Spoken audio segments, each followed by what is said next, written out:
Terminando este tiempo de alabanza y vamos a estar continuando con la enseñanza. Sí, les decía que tenemos un tiempo de enseñanza muy importante acerca de lo que es la eternidad. Sí, la eternidad parte 2, y hoy vamos a ver específicamente lo que es el cielo, qué hay en el cielo. ¿Quiénes irán al cielo? ¿Por qué no todos pueden ir al cielo? Bueno, eh, y lo que por supuesto buscamos y deseamos todos los que hemos confiado en el Señor es un día poder estar allá en ese lugar. Muy bien, entonces un anuncio rapidito, un anuncio y ya vamos a estar pasando a la palabra. Las mujeres van a tener una reunión por Zoom esta semana, me parece que el día jueves. Mujeres, por favor, ahí infórmense en su grupo, sí, con mi esposa, para que estén conectándose.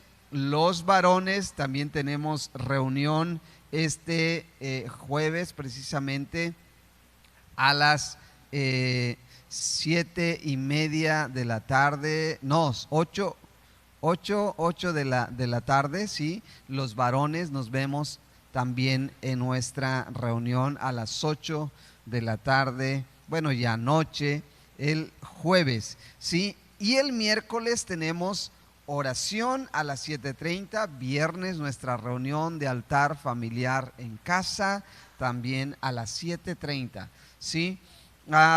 Bueno, estamos ya. ¿Cuántos meses llevamos? Marzo, abril, mayo, junio, julio.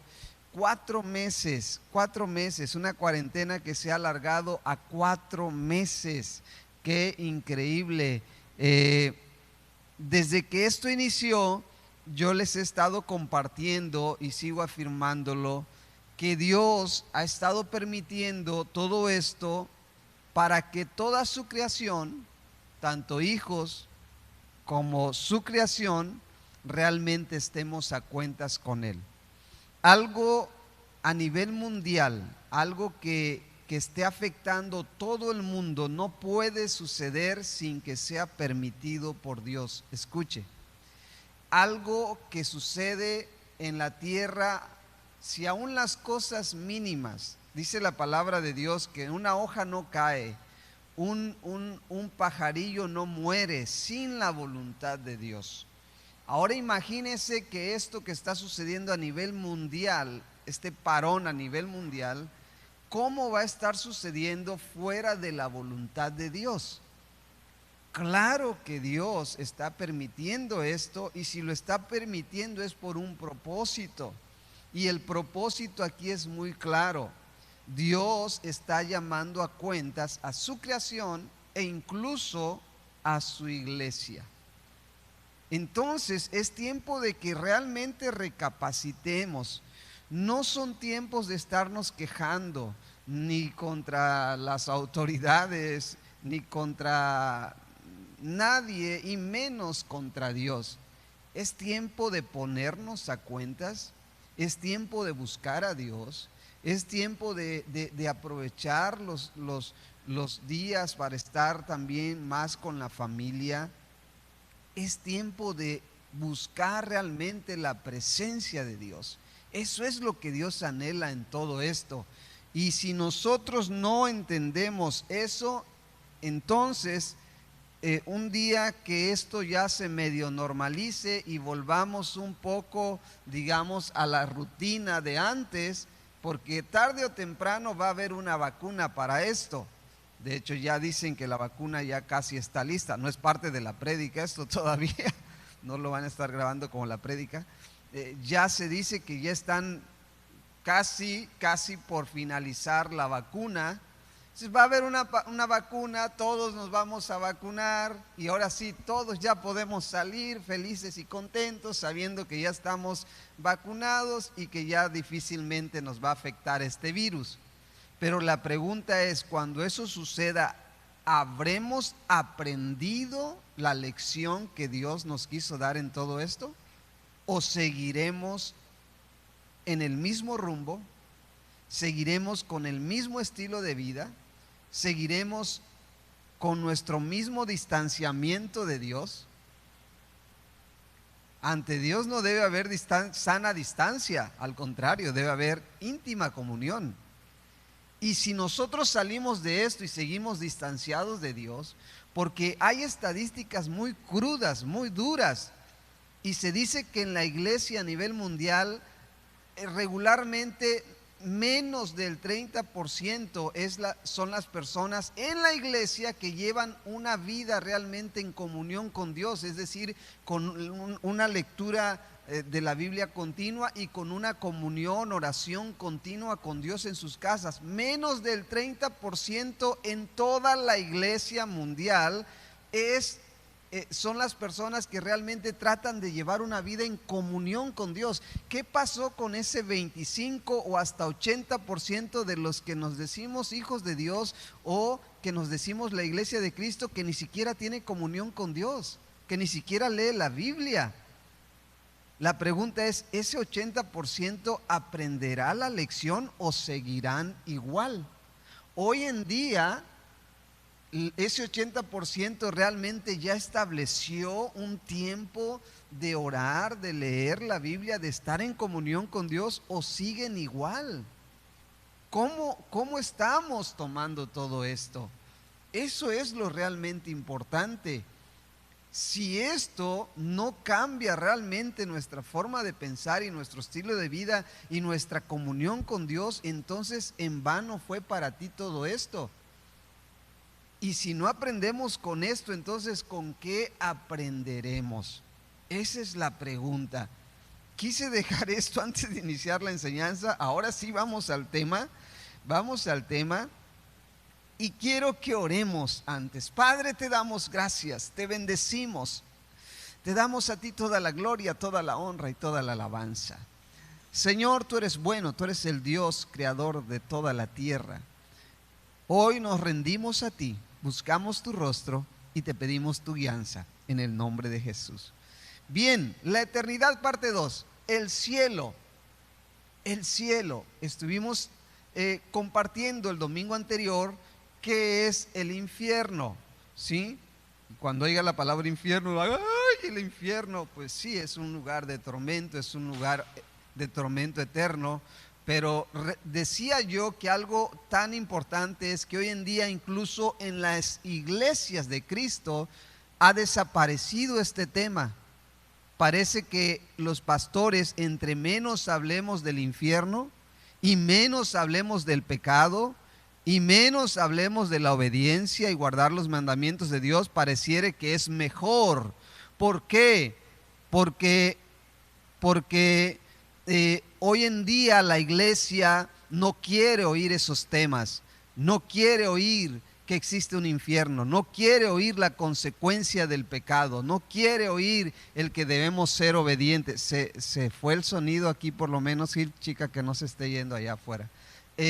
No quiere oír acerca de estos temas que aparentemente son incómodos, pero que están en la Biblia y que deberíamos tenerlos claros en nuestro corazón, porque están ahí para nuestra protección, para nuestra prevención. Así que estuvimos compartiendo acerca de qué es el infierno. Si quiere ver este tema, puede buscarlo en la página de nuestra iglesia de Facebook, ¿sí? Para que pueda entender esta segunda parte, ¿sí? Y ahora vamos a ver qué es el cielo.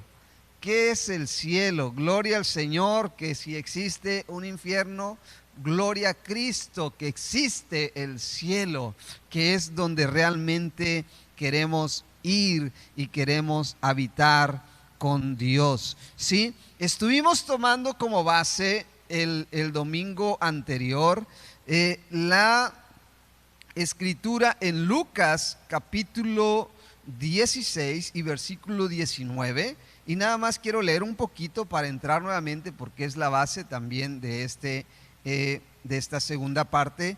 Dice en el versículo 19: había un hombre rico que se vestía de púrpura y de lino fino y hacía cada día banquete con esplendidez. Había también un mendigo llamado Lázaro, que estaba echado a la puerta de aquel, lleno de llagas, y ansiaba saciarse de las migajas que caían de la mesa del rico, y aún los perros venían y le lamían las llagas. Aconteció que murió el mendigo y fue llevado por los ángeles al seno de Abraham. Y fue llevado por los ángeles al seno de Abraham. La segunda parte ya no la leo porque es donde nos basamos básicamente para el tema anterior. ¿Quieres saber lo de la segunda parte? Busque el otro tema. Hasta aquí. Lázaro era un hombre que sufrió en la vida. Ahora quiero poner aquí un énfasis, una base. No quiere decir que los pobres y los sufrientes solamente son los que van al cielo, y en este caso los ricos, los que tuvieron comodidad material en esta tierra, como el rico del cual se habla aquí, van al infierno en automático. No es así. Los pobres y que sufren van al cielo, los ricos y que disfrutan de lo material y de esta vida van al infierno. No es así. Aquí solamente se está poniendo el ejemplo de una persona que murió y fue al infierno, y otra persona que murió y fue al cielo, al paraíso, al seno de Abraham, ¿sí?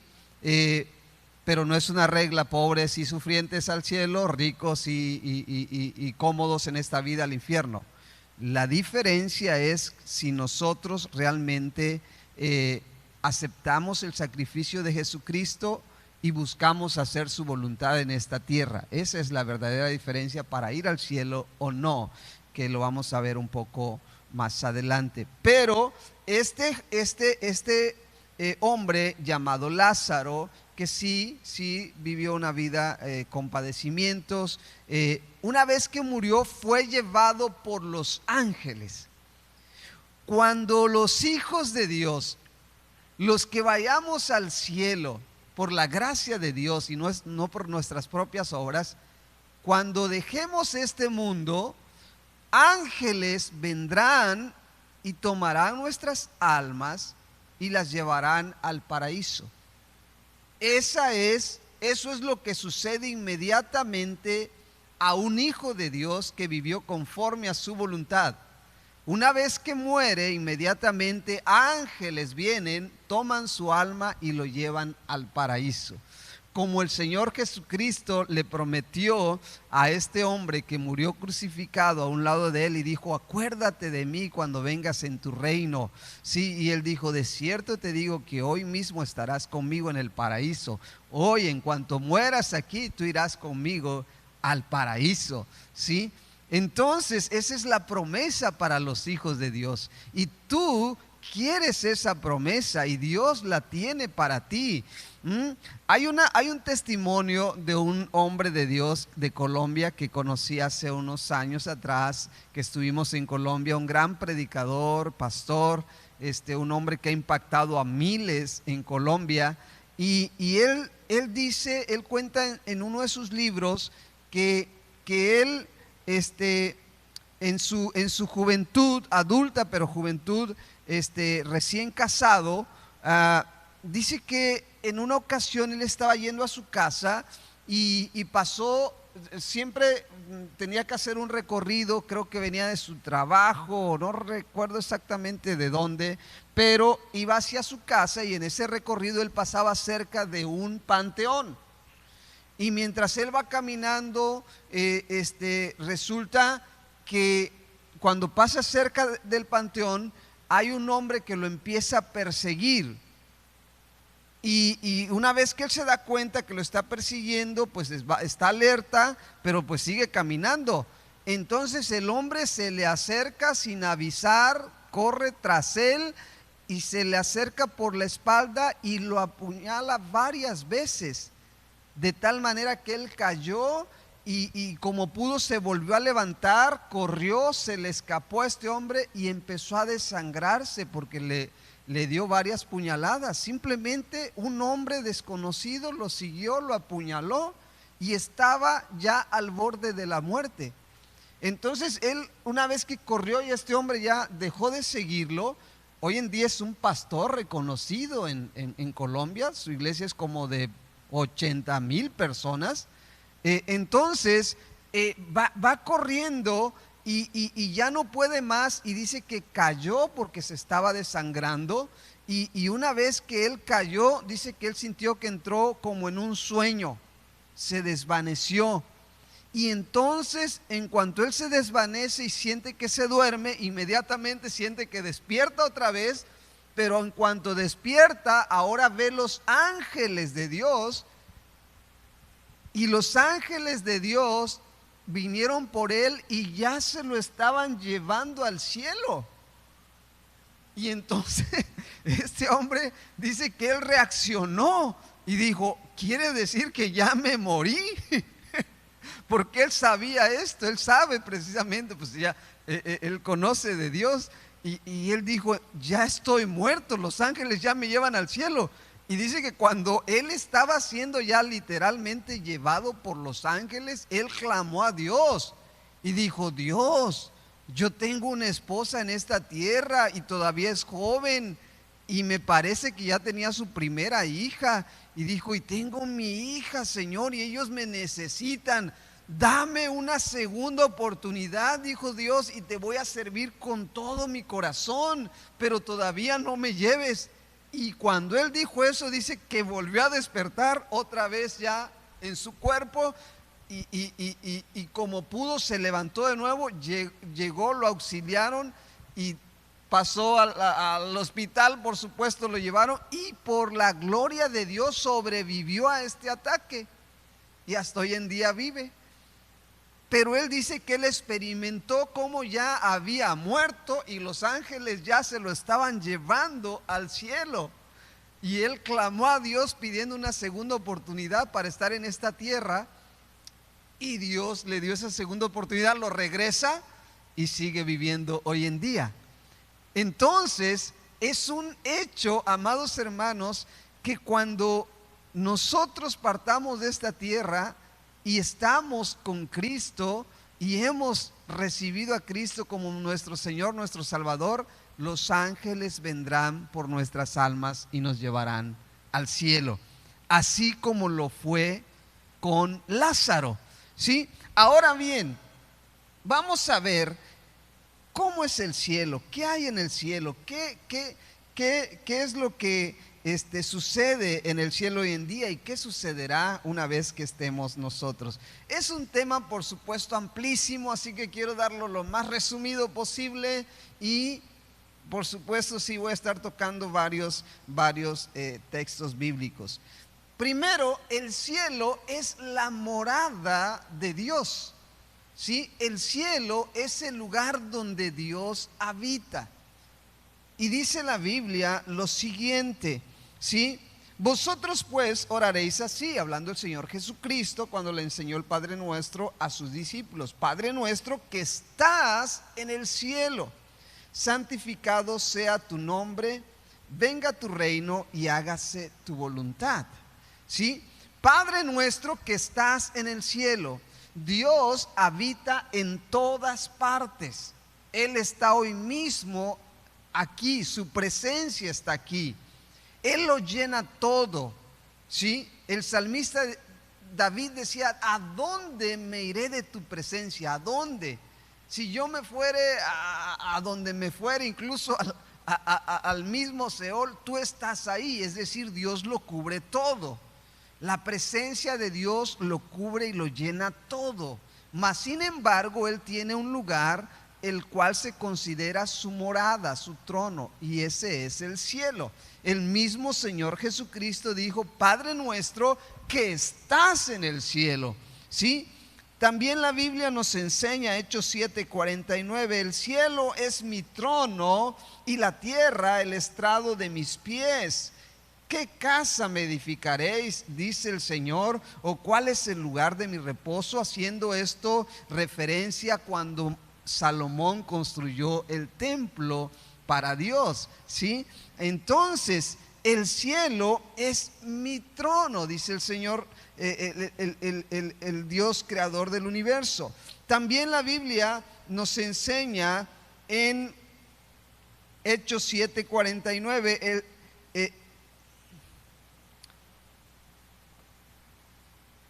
Hechos 7:40, sí es el mismo texto. El cielo es mi trono, dijo el Señor, ¿sí? Y hay muchos pasajes más que no podríamos estar leyendo ahorita, que hablan de que el cielo es la morada de Dios. Entonces, Dios habita en el cielo, ese es su trono, ¿sí? Es el lugar donde Dios habita.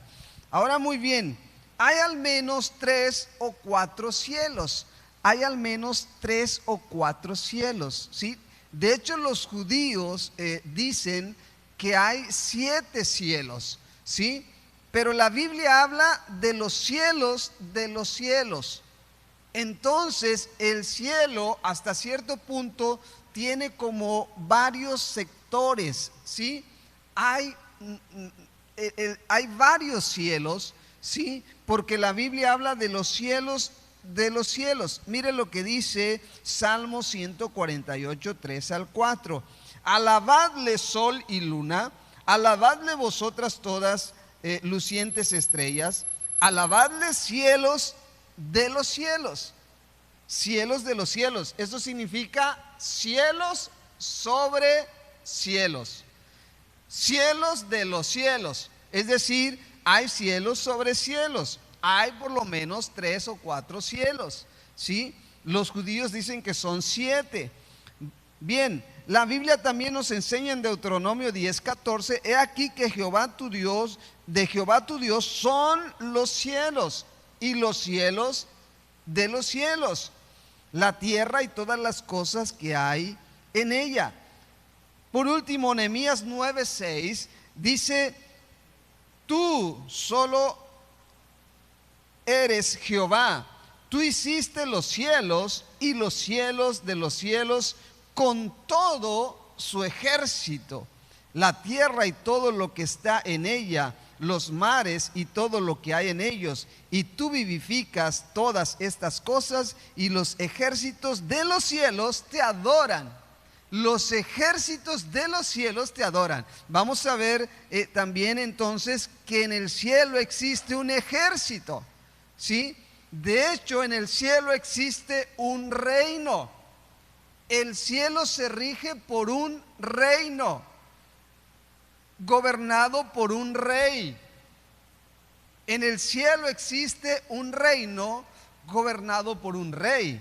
Es por eso que la Biblia en muchas ocasiones, sobre todo en el Nuevo Testamento y en específico en los evangelios, habla mucho acerca del reino de los cielos, ¿sí?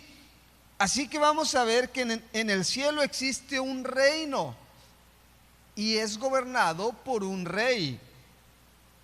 Primero, en Mateo 3, del 1 al 2, dice, en aquellos días vino Juan el Bautista predicando en el desierto de Judea y diciendo, arrepentíos porque el reino de los cielos se ha acercado, ¿sí? Lo primero que dijo Juan el Bautista cuando empezó a compartir del mensaje de Dios y de la venida del Señor Jesucristo, recordemos que Juan el Bautista fue aquel que preparó el camino para la venida del Señor Jesucristo, y lo primero que él dijo es, arrepiéntanse porque el reino de los cielos se ha acercado. Arrepiéntanse porque el rey de los cielos está cerca, está por venir, ¿sí? El reino de los cielos se ha acercado, es lo que dijo Juan el Bautista. Y arrepentirse significa cambiar nuestra manera de pensar. Arrepentirse significa cambiar nuestra manera de pensar y darnos la vuelta, ¿sí? Darle la espalda al pecado y volvernos a Dios. Cuando estamos sin Dios, cuando caminamos sin Cristo, sin el temor de Dios, regularmente caminamos una vida en el camino de la perdición. la Biblia habla que hay dos caminos, el camino ancho que lleva a la perdición y el camino angosto que lleva a la vida eterna. Cuando no tenemos a Cristo en nuestros corazones y vivimos sin temor de Dios, estamos caminando por ese camino ancho que lleva a la perdición, y es un caminar de pecado. No tenemos temor de Dios, no nos redarguye el que digamos cosas inconvenientes, el que hagamos cosas inconvenientes. Nos remuerde la conciencia, pero en realidad no nos arrepentimos. Pero cuando nosotros entendemos que el Señor Jesucristo vino para darnos vida eterna y que Él quiere que cambiemos nuestra forma de vida, entonces lo primero que sucede es que cambiamos de manera de pensar, ¿sí?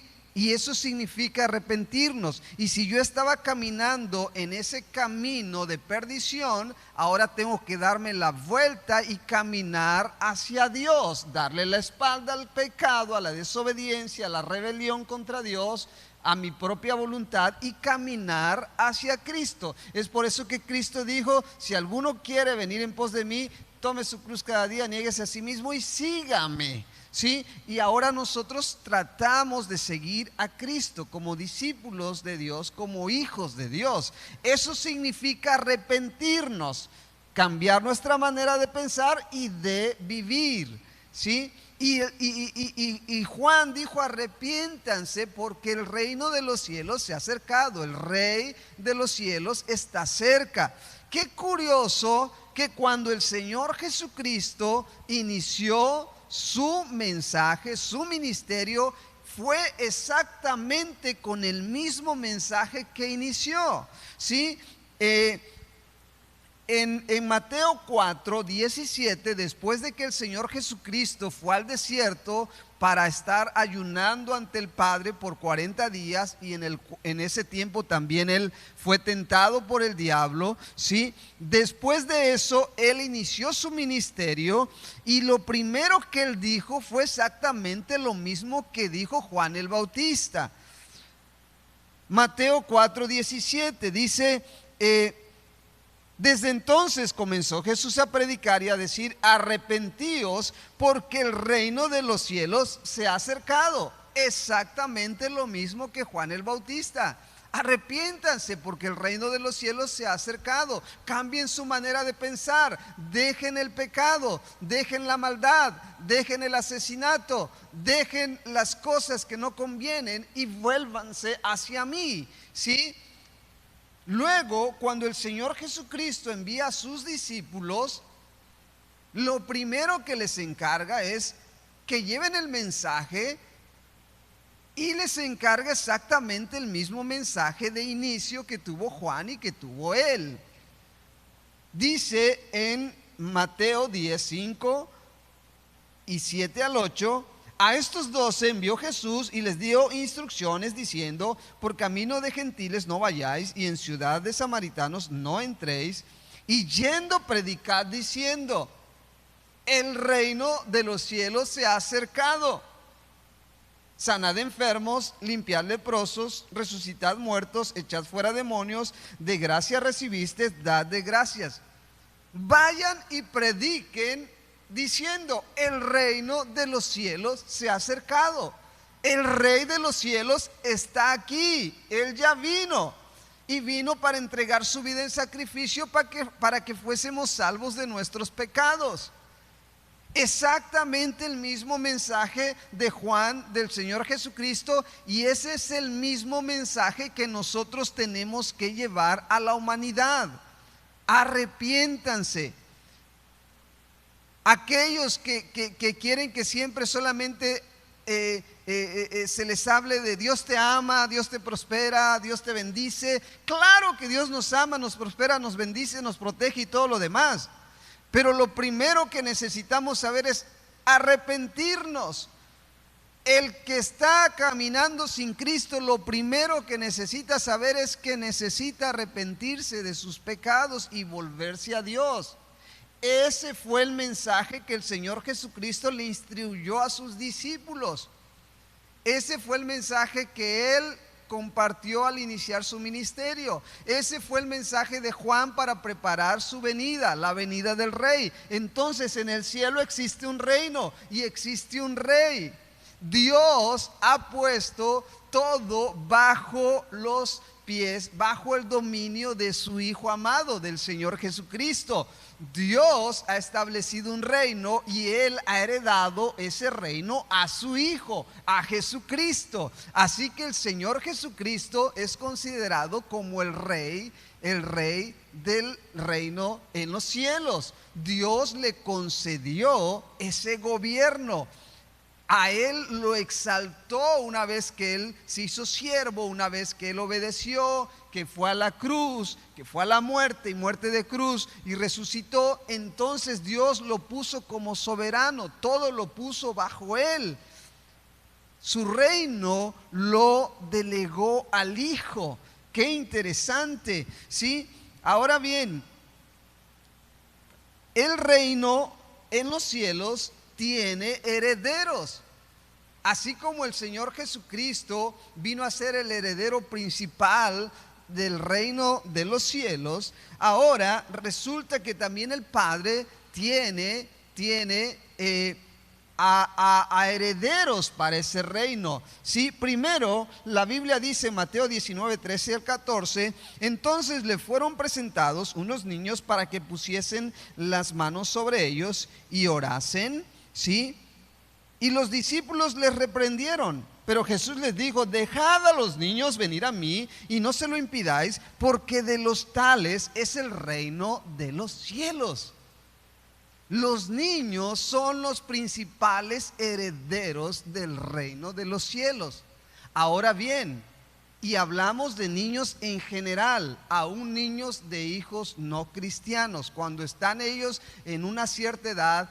Todo niño hasta una cierta edad donde no son todavía conscientes de sus obras, de sus malos actos, todos en automático son herederos del reino. ¿Sí? Dejen que los niños se acerquen a mí, porque de los tales es el reino de los cielos. Ellos son los principales herederos. Cuando muere un bebito va directamente al cielo. Ellos no necesitan arrepentirse, ellos no necesitan aceptar al Señor Jesucristo en su corazón, porque son inocentes. De ellos es el reino de los cielos. Todos los niños que mueren, ellos van al cielo directamente. El Señor Jesucristo así lo estableció, así lo afirmó. También la Biblia nos enseña desde entonces, el reino de los cielos entonces también es para los humildes y los que padecen persecución por causa de Cristo. Mateo 5:3, bienaventurados los pobres en espíritu, porque de ellos es el reino de los cielos. Bienaventurados los que padecen persecución por causa de la justicia, porque de ellos es el reino de los cielos. Cuando nosotros, ¿sí?, somos vituperados, perseguidos por causa de Cristo y nos mantenemos firmes, para nosotros es el reino de los cielos. Somos los herederos, ¿sí? Los humildes, los pobres de espíritu son los herederos del cielo, del reino de los cielos. ¿Y quiénes más? Por supuesto, los hijos de Dios en general. Los hijos de Dios en general somos los herederos del reino de los cielos. Dice: y por cuanto sois hijos, Dios envió a vuestros corazones el espíritu de su Hijo, el cual clama: Abba, Padre. Así que ya no eres esclavo, sino hijo, y si hijo, también heredero de Dios por medio de Cristo. Esto en Gálatas 4, 6 al 7. ¿Sí? Hebreos 1:14. El espíritu mismo da testimonio a nuestro espíritu no todos, dice, no son todos, refiriéndose a los ángeles, espíritus ministradores enviados para servicio a favor de los que serán herederos de la salvación. ¿Sí? Herederos. Y Romanos 8, 16 al 17 dice: el espíritu mismo da testimonio a nuestro espíritu de que somos hijos de Dios. Y si hijos, también herederos. Si hijos, dice, también herederos, herederos de Dios y coherederos con Cristo. si es que padecemos juntamente con Él, para que juntamente con Él seamos glorificados. Los hijos de Dios son los llamados a ser herederos de Dios y coherederos con Cristo. Recordemos que Cristo es el Rey de los cielos. Él gobierna, Dios le entregó todo a Él. Pues los hijos de Dios somos llamados a ser coherederos con Cristo, reinaremos juntamente con Él. Así dice Apocalipsis, ¿sí? Ahora, vamos a ver que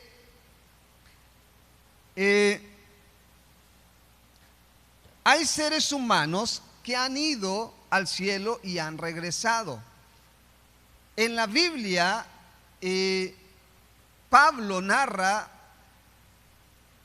un acontecimiento que todos los eruditos y estudiosos bíblicos coincidimos que se refiere a él mismo, ¿sí? Y él narra cómo fue llevado al cielo y Dios lo regresó. Según de Corintios 12, 2 al 4. Dice: conozco a un hombre en Cristo que hace 14 años, si en el cuerpo no lo sé, si fuera del cuerpo no lo sé, Dios lo sabe, fue arrebatado hasta el tercer cielo, ¿sí? Hasta el tercer cielo, ¿sí?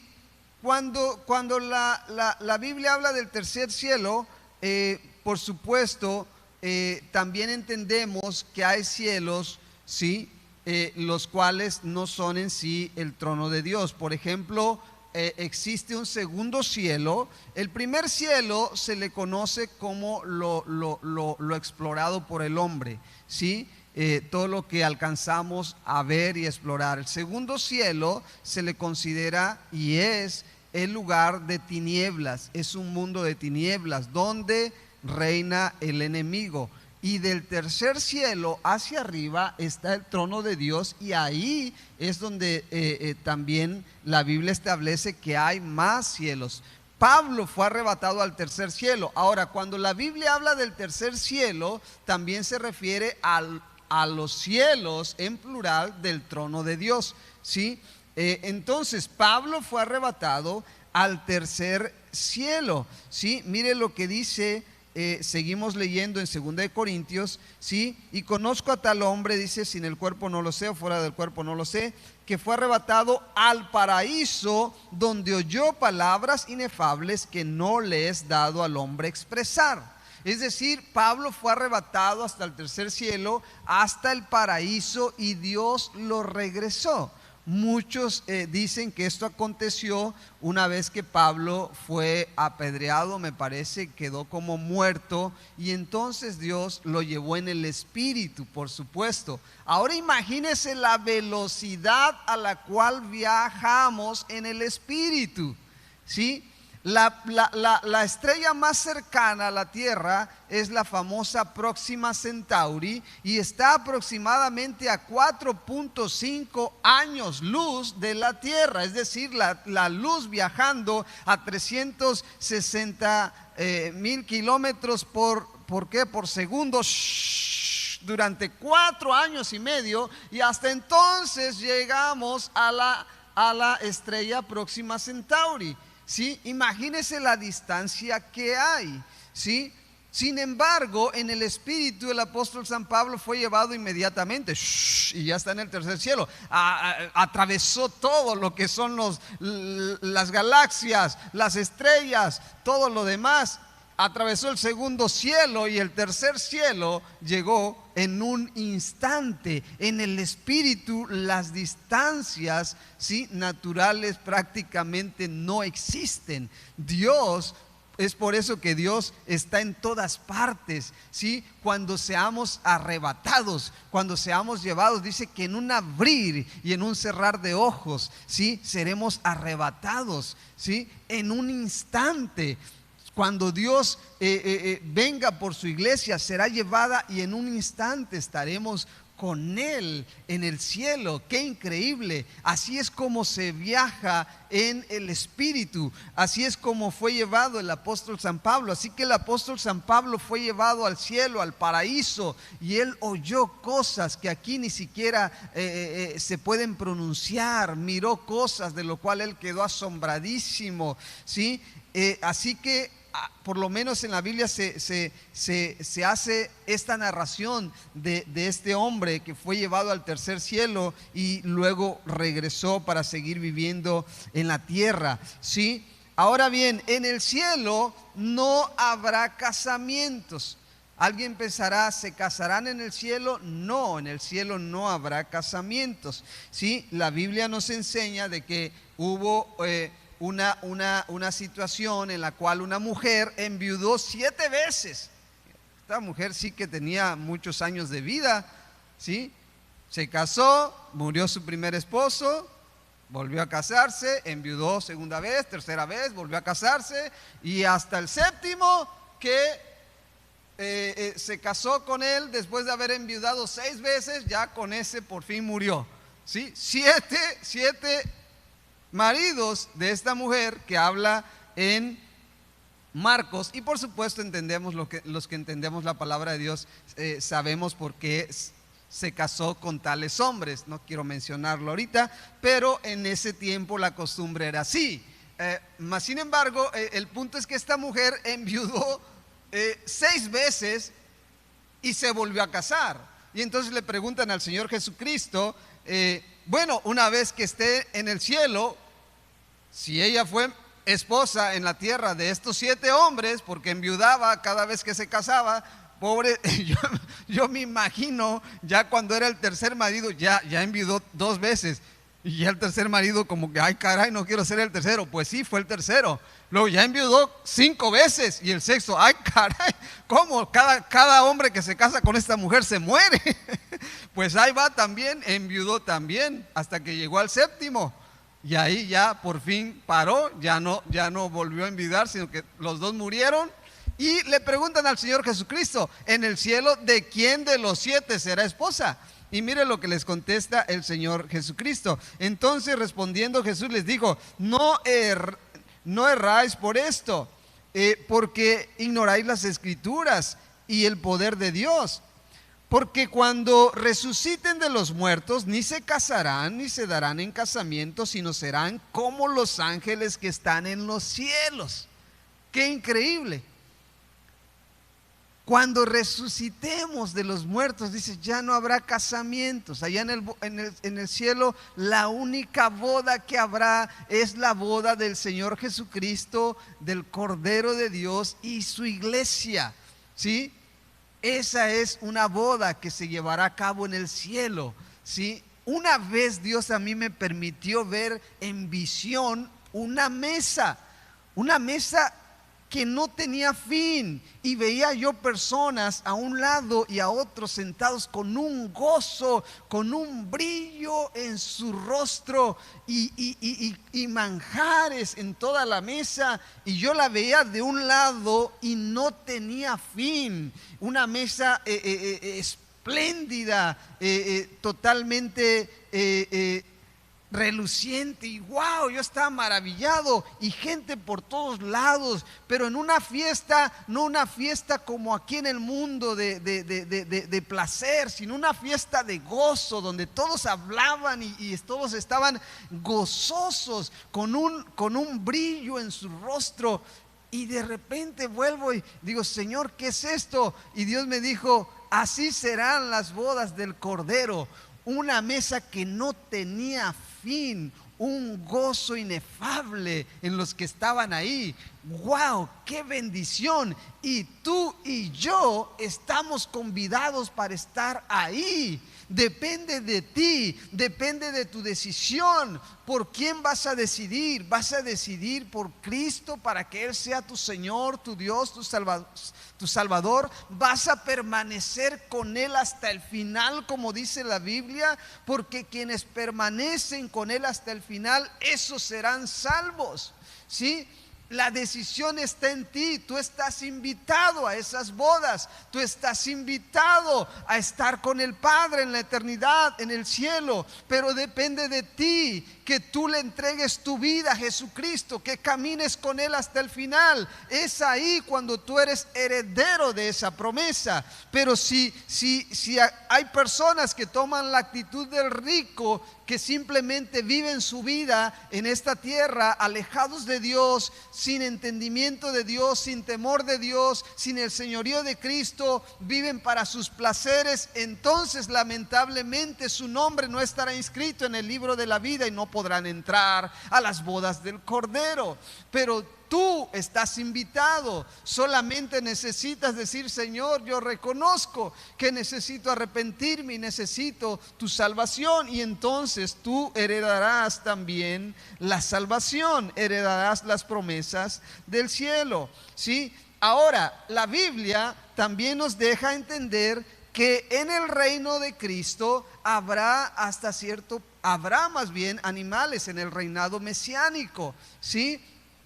Miren lo que dice en Isaías 11, 6 al 9. Morará el lobo con el cordero y el leopardo con el cabrito se acostará. El becerro y el león, la bestia doméstica, andarán juntos. Es decir, el león ya no se comerá al becerrito, ¿sí?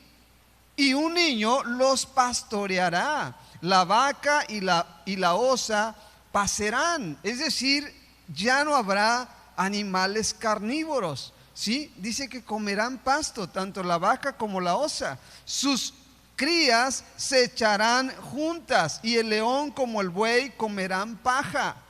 Y el niño de pecho jugará sobre la cueva del áspid, y el recién destetado extenderá su mano sobre la caverna de la víbora, ¿sí? Y no harán mal ni dañarán en todo mi santo monte, porque la tierra será llena del conocimiento de Jehová como las aguas cubren el mar. Qué glorioso cuando Dios sane nuestra tierra. Qué glorioso en el reinado del Mesías. Cómo anhelamos esos días que vendrán, en los cuales ya no habrá más llanto, ya no habrá más dolor, ya no habrá más daño en la creación de Dios, y esto refiriéndose sobre todo al reinado mesiánico. Ahora quiero terminar aquí en Apocalipsis capítulo 21. Apocalipsis capítulo 21. Aquí vamos a estar concluyendo, ¿sí? Si quiere acompañarme a Apocalipsis capítulo 21. Primero quiero poner este antecedente.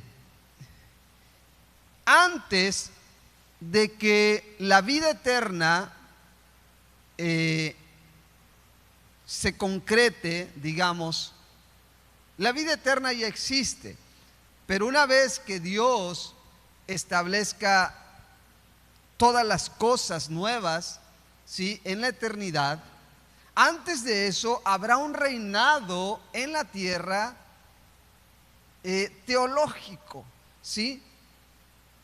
Un reinado de parte de Dios, ¿sí? Teocrático es la palabra, no teológico, teocrático, corrijo, ¿sí? Habrá un reinado teocrático en la tierra por 1000 años. 1000 años se establecerá un reinado teocrático en la tierra, ¿sí? Hoy en día el reinado en la tierra sobre las naciones es democrático, es anárquico, monárquico, pero el hombre reinando. Por 1000 años en la tierra habrá un reinado teocrático, es decir, Dios estará rigiendo toda la tierra. Así que aquellos que piensan que la tierra y este mundo se va a terminar ya en unos años, estamos equivocados. La Biblia nos enseña que esta tierra por lo menos tiene 1000 años por delante. Escuche, ¿por qué? Porque se tienen que cumplir 1000 años donde Cristo reinará literalmente en la tierra, en esta tierra. Es decir, nuestra civilización por lo menos tiene 1000 años por delante, por lo menos. Ahora cuando decimos que estamos en los últimos tiempos, nos referimos a que estamos en los últimos tiempos para que venga y vuelva el Señor Jesucristo y lleve a su iglesia, sí, consigo, sean las bodas del Cordero, pero después de eso Él establecerá su reino en esta tierra por 1000 años, y a eso se le conoce como el milenio, o los 1000 años en los cuales Cristo va a gobernar en esta tierra.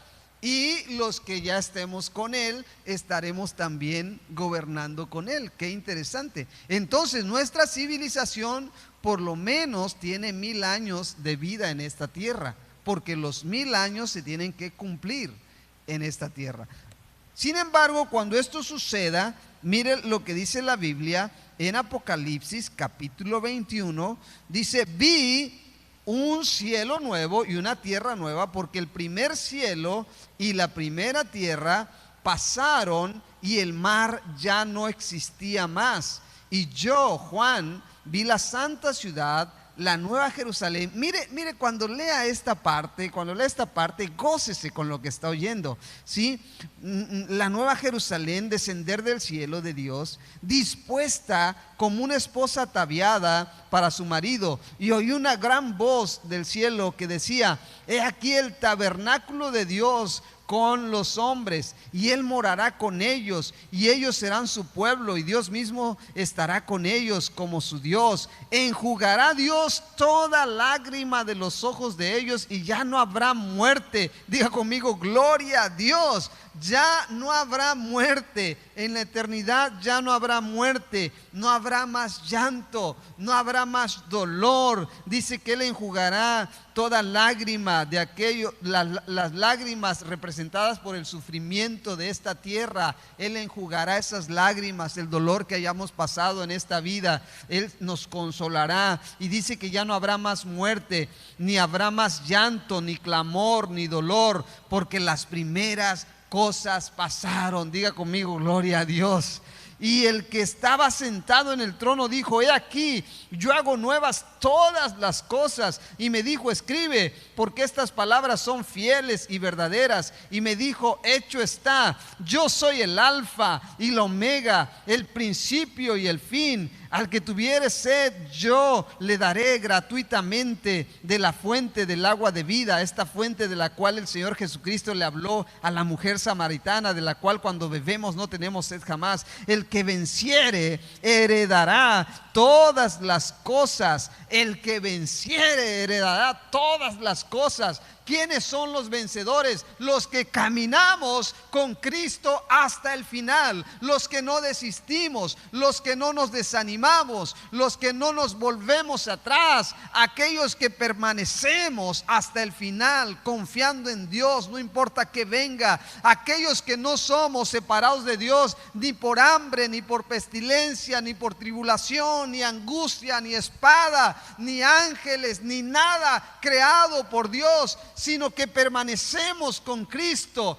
Aquellos seremos los que heredaremos estas cosas, ¿sí? Y Él será su Dios, y Él será, dice, mi hijo. Pero los cobardes e incrédulos, los abominables y homicidas, los fornicarios y hechiceros, los idólatras y todos los mentirosos tendrán su parte en el lago que arde con fuego y azufre, que es la muerte segunda. Sí, yo les decía que este lago de fuego es preparado para Satanás y sus ángeles, ¿sí? Donde el anticristo y el falso profeta serán los primeros que serán lanzados, al igual que el enemigo y la muerte y el Hades serán los primeros que serán lanzados al lago de fuego. Sin embargo, aquellos que rechacen a Cristo, que rechacen la salvación y la gracia del Señor Jesucristo, que rechacen la soberanía de Dios, a esos se les llaman los cobardes. Dice que ellos también tendrán su parte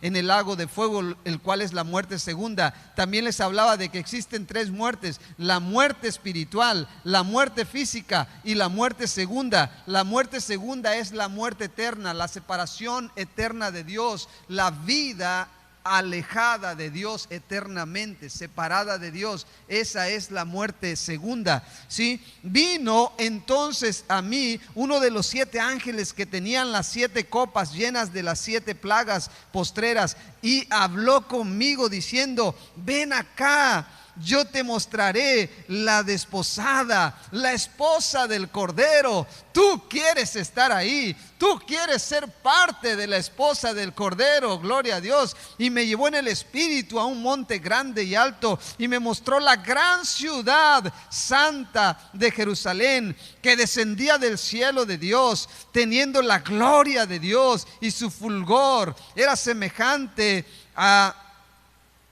al de una piedra preciosísima, como piedra de jaspe, diáfana como el cristal.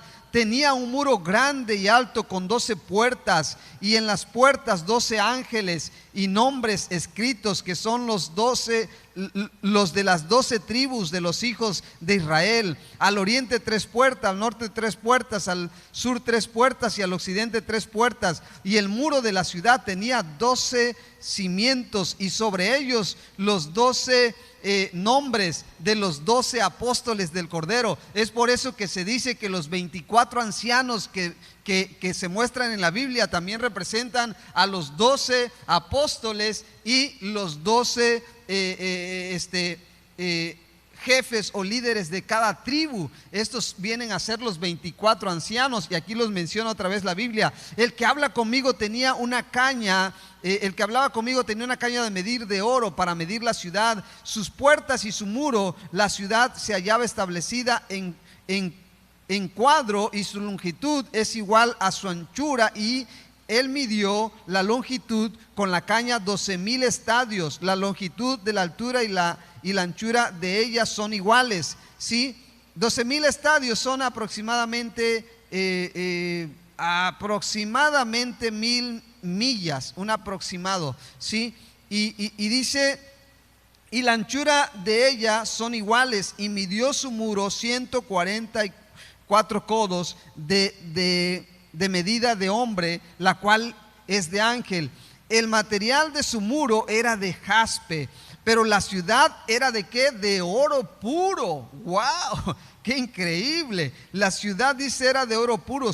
Es por eso que la Biblia dice: mío es el oro, dice Dios, mío es la plata, mío es la tierra y su plenitud. De Dios es todo, hermanos. De Dios es todo lo que existe. El oro es de Él. Dice que la ciudad era de oro puro, semejante al vidrio limpio, y los cimientos de muro de la ciudad estaban adornados con toda piedra preciosa. El primer cimiento era de jaspe, el segundo de zafiro, el tercero ágata, el cuarto esmeralda, el quinto ónice, el sexto cornalina, el séptimo crisólito, el octavo berilio, el noveno topacio, el décimo crisópraso, el undécimo jacinto, el duodécimo amatista. Las 12 puertas eran 12 perlas cada una. Imagínense cómo está esta ciudad. De las puertas era una perla, y la calle de la ciudad era de oro puro. ¡Wow! Las calles son de oro puro. No hay baches. Ya no necesitarás carro. Ya te transportarás como los ángeles. ¡Wow! Gloria al Señor por su bendición para sus hijos.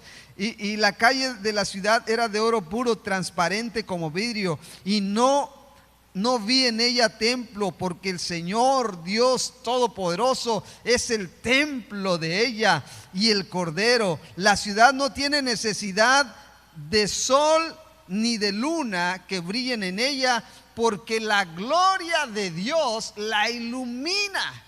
¡Wow! La gloria de Dios lo llena todo. Ya no necesitamos ni sol, ni luna, ni estrellas para que haya luz sobre la tierra. No necesitas pagar el recibo ya de la Comisión Federal de Electricidad, porque Dios lo iluminará todo. ¿Cuántos pueden decir gloria al Señor? ¿Sí? Y dice: y las naciones, ¿sí?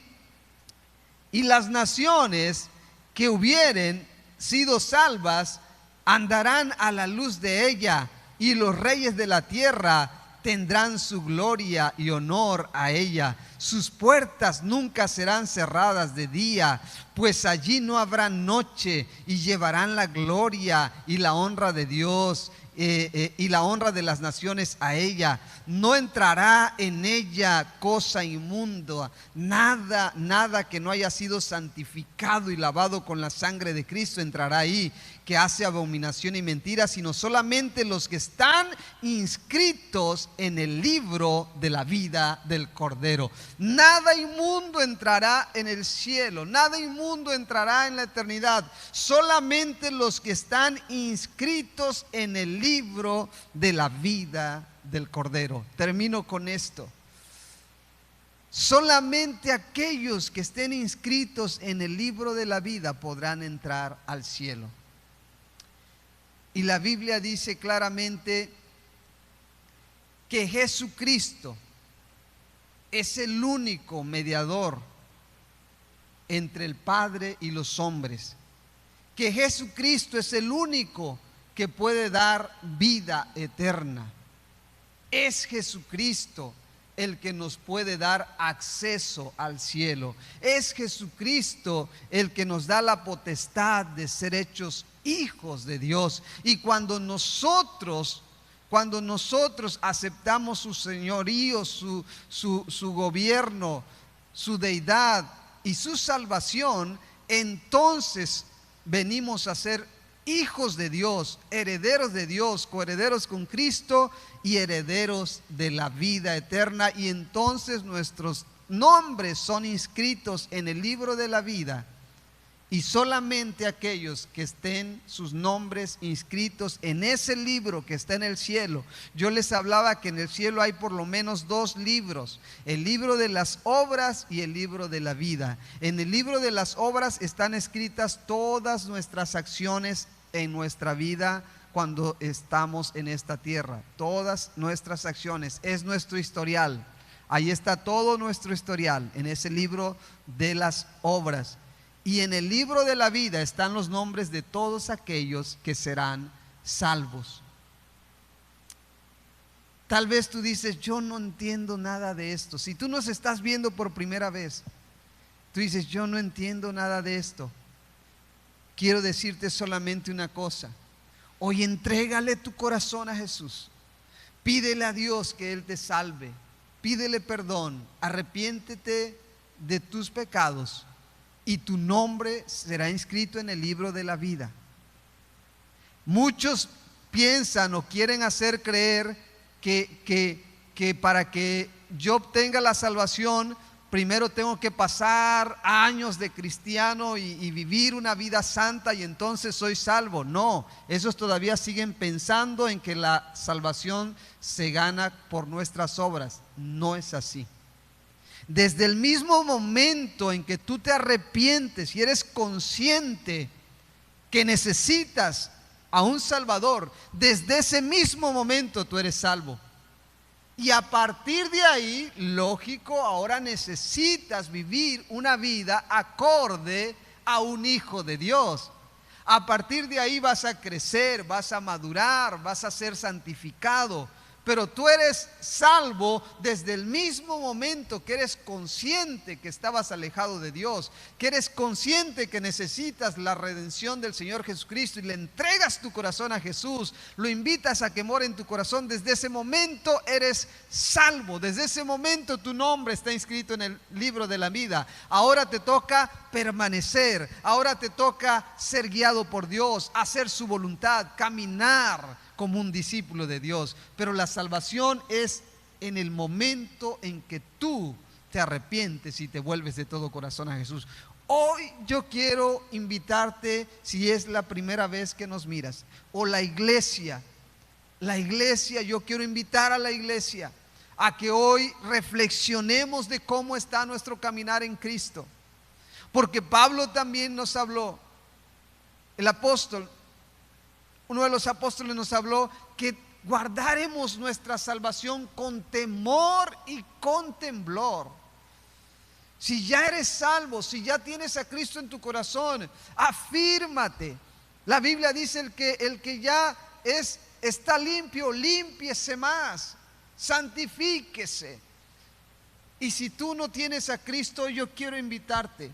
Quiero invitarte a que hagas esta oración conmigo. Dile: Señor Jesús, reconozco que solo a través de ti puedo heredar la vida eterna. Reconozco que he pecado delante de ti, que mis obras no son buenas. Perdóname, dile: perdóname, me arrepiento de todo corazón.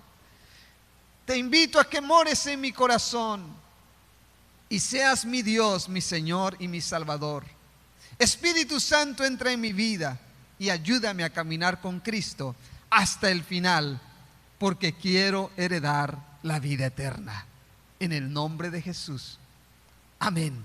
Si tú has hecho esto, quiero decirte que tú tienes la promesa de la vida eterna.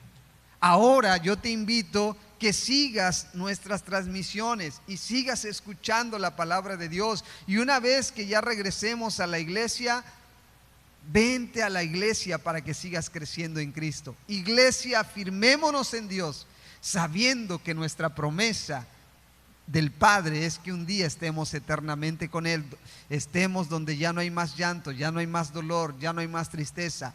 Ahora es gozo, paz en el Espíritu. Esa es la promesa que Dios tiene para nosotros. Permanezcamos hasta el final, permanezcamos firmes, amando al Señor Jesucristo y haciendo su voluntad hasta que Él venga. Les amamos en Cristo Jesús. Vuelvo a anunciar: las mujeres tienen su reunión por Zoom el jueves 30 de este mes de julio a las 7:30. Tan amables, todas conéctense en la reunión de mujeres. Reciban un abrazo, les extrañamos, esperamos pronto verles. Que Dios les bendiga y les guarde.